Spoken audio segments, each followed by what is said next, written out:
The US has been accepted back into the UNESCO fold after a vote on Friday by the member states of the UN's Agency on Education, Cultural and Scientific Matters. It pulled out along with its funding 5 years ago under the presidency of Donald Trump. The US announced earlier this month that it wanted to rejoin.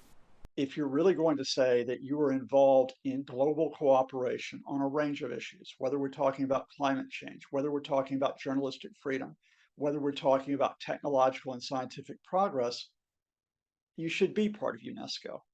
Why shouldn't we work together for educational, scientific, and cultural heritage and for progress?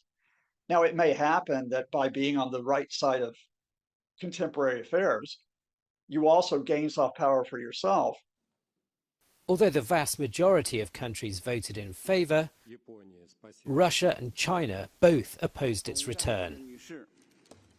The Biden administration recognizes, in terms of power politics, that if you're not in UNESCO, you give up leadership or a primary position to China. And there will be some posturing over the US re-entry into UNESCO. The Chinese are putting out PR through the Communist Party newspaper that, you know, if the US is doing this just to try to gain advantage versus us, we won't let this happen.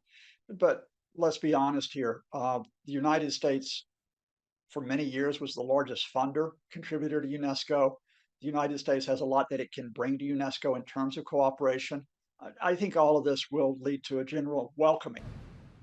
The decision gives the US a seat at the table, but it comes at a cost, with hundreds of millions of dollars in funding to be paid.